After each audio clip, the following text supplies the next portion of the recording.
Hey there, thanks for watching my channel. I value all of your opinions and comments. Where in the world are you watching today? Share your thoughts below. Now let's start the story for today. I was trained to detect lies. 20 years with the CIA sharpens your instincts like that. But somehow I missed the most dangerous betrayal of all. My own wife. Lana and I had been married for 8 years. To her, I was just a corporate consultant, not a former field operative trained in surveillance, weapons, and extraction. I had walked away from that life years ago to build a quieter one with her. Or so I thought. Things began to feel off. Lana was distant, distracted. Her phone was always glued to her hand, and she guarded it like it held state secrets. When I walked into the room, she'd tuck it away. She laughed less, smiled even less. I could have let it slide, but instincts, especially mine, don't go away. So I did what I was trained to do. I watched. I waited. It didn't take long to uncover the truth. Lana was having an affair, but not just any affair. Her lover, Marcus, was a sleazy nightclub owner with a long rap sheet and known connections to contract killers. I wasn't angry. I was calm, methodical.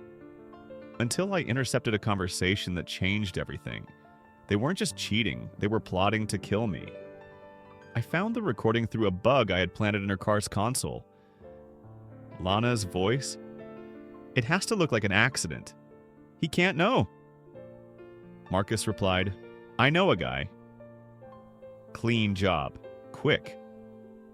That was the moment something inside me shifted. She didn't want a divorce, she wanted me dead. For the insurance money? For freedom? Maybe both. I had a choice, run, confront, or strike first. I chose none of them. I decided to let the trap play out, my way. I disappeared from her radar for a few days, claiming I had an overseas client meeting. In truth, I moved into a safe house and set up surveillance on our home. I needed proof. I needed to know exactly when they'd move. And I needed to be there, waiting. 3 nights later, it happened. A black van pulled up to our house around 2:13 a.m. 2 masked men slipped out and made their way in through the back. I had already cut the alarm. They didn't know I was watching. As they crept through the hallway, I moved silently behind them. First guy down, rear choke. Quiet, clean. Second guy turned confused. Too late. I disabled both in under 30 seconds and zip-tied them in the basement.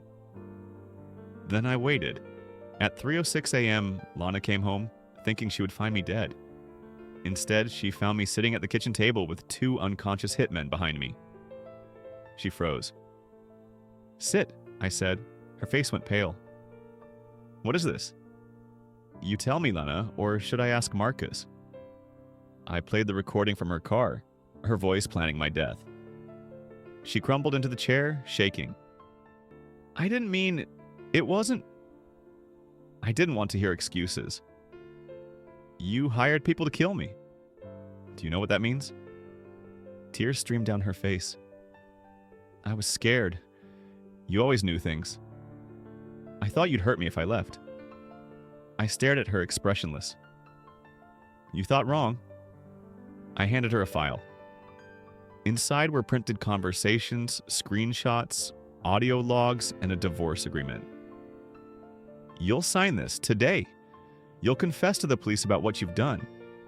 Or I release everything to the FBI, but I'll go to prison. You tried to kill a federal asset. You're lucky I'm offering you this deal. She signed. She had no choice. The hitmen?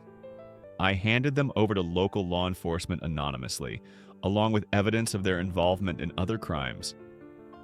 They were wanted men. No one ever connected it to me. As for Marcus, he vanished. I suspect he fled the country when he realized who I really was. Cowards don't stay to face trained killers. Lana took the deal. She served time. Minimal thanks to my silence. But she lost everything. her reputation, her freedom, and whatever illusion of love she thought she had. Me? I went back to my quiet life, moved to a different city, new name, new face in the crowd. But the one thing I kept, my instincts. And the lesson, never trust someone just because they smile at you. Sometimes the real enemies sleep in your bed. Our story is over now. Please tell me what you think below. Thanks for your time. Please follow this channel if you like this story.